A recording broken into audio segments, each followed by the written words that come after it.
The foundation of scientific thought is the sense of curiosity. Because people wonder how the universe and nature work, they investigate and become interested in science. But most people lack this curiosity. For them, the important things are not the secrets of the universe and nature, but their own small worldly profits and pleasures. In communities where people who think in this way are in charge, science does not develop. Idleness and ignorance rule. The Arab community before the Quran was of this type, but the verses of the Quran called upon them to think, to investigate, and to use their minds, perhaps for the first time in their lives.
"1001 Inventions" is a global educational initiative aiming to raise awareness of the Muslim contribution to modern civilization. The 1001 Inventions touring exhibition, together with a fascinating book and school activity packs, form a set of unique educational products that have received an overwhelming positive response from around the world. I have to say I'm absolutely delighted to be able to support the 1001 Inventions project. This is a scintillating and original initiative and incredibly timely. If you get a chance to go around the exhibition as well, it is fabulously organised. When I was at school, I was always taught that after the fall of the Roman Empire, we had this extraordinary dank period of 1,000 years called the Dark Ages. And that really troubled me, because how can there be such a time in human history? It's very unlikely that people just stopped doing things. And of course, it's a terrible misnomer. There was no Dark Ages. For the 1,000 years after 500 AD, there was an extraordinary amount of activity that radiated out from Baghdad and along a glittering crescent through North Africa and into Islamic Spain. And the result of some of that activity is what you'll be seeing in the exhibition. The non-profit academic organisation, the Foundation for Science, Technology and Civilization, together with its project management arm, Muslim Heritage Consulting, have compiled years of rigorous research, working with an international network of scholars to bring life to 1,000 years of missing history. Well, I think what makes it unique so far is that it is attempting to present in a very visual and hands-on way a large range of achievements, and contributions and developments, but present them so that they can be understood very easily by the youth today. And it is indeed the youth we must educate. I'm Adam Hart-Davis, and I'm just sad that I can't be at this wonderful exhibition. It is a super celebration of Islamic brilliance in the Middle Ages. The Arabs were the people who shone with their extraordinary mathematical ability and their extraordinary ability to observe the natural world and make sense of it. And that is what this exhibition and this book are all about. The exhibition includes over 40 interactive exhibits. From the first flying machine of Abbas ibn Firnas in the 9th century, to the introduction of ingenious automated water clocks by Al-Jazari in the 13th century. Some of the most dazzling Muslim inventions have been brought to life with cutting-edge technology to visualize the creativity of this golden era. 1001 Inventions launched in Manchester on the 7th of March 2006 with a spectacular array of important personalities attending and unprecedented coverage by world media.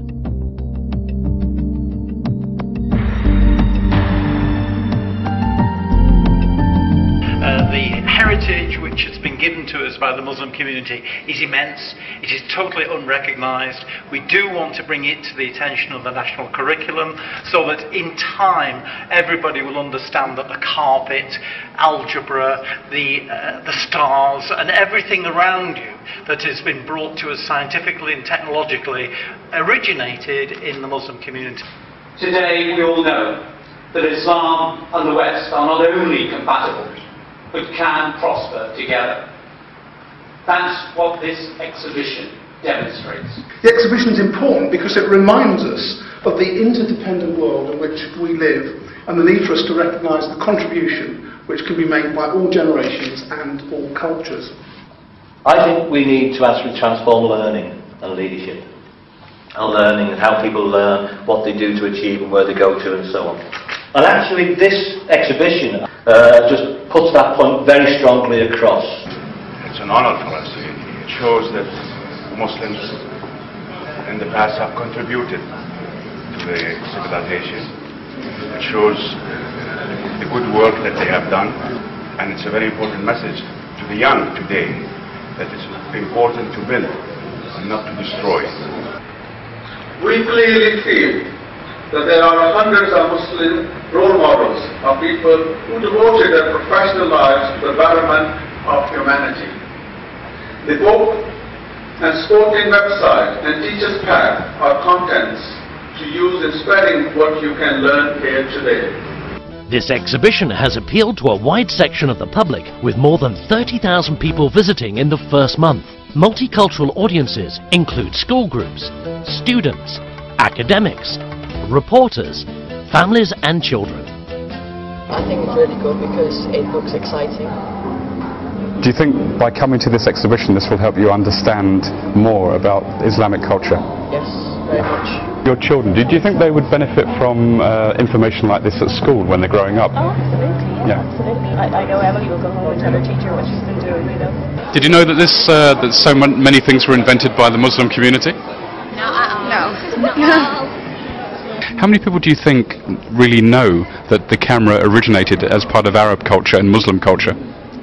I would say much less than 1%, unfortunately. And why do you think that is? Well, the lack of exhibitions like the one that we are putting today to bring back to life the contribution of Muslim scientists and technologists in the past, who have done a lot of things that we are enjoying today and we cannot live without. It's very neat, it's very clean, it's comprehensive. The content of the exhibition is brilliant. It's long overdue, this type of exhibition for a multicultural society. My name is Michael Ingledow. I'm from the Council of Europe in Strasbourg.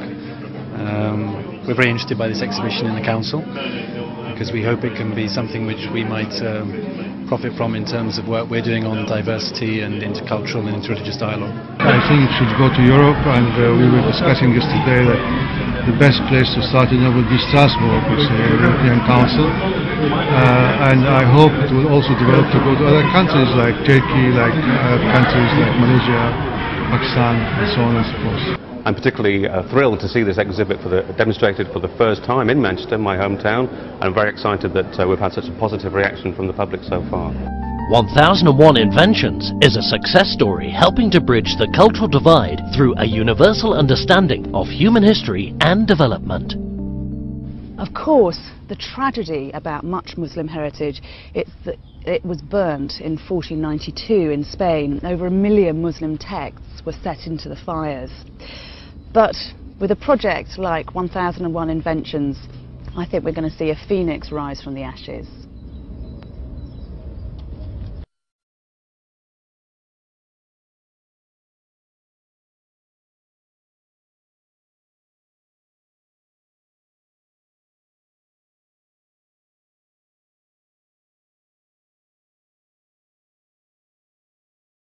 أرأيتم إن كان من عند الله ثم كفرتم به من أضل ممن هو في شقاق بعيد فنريهم آياتنا في الآفاق وفي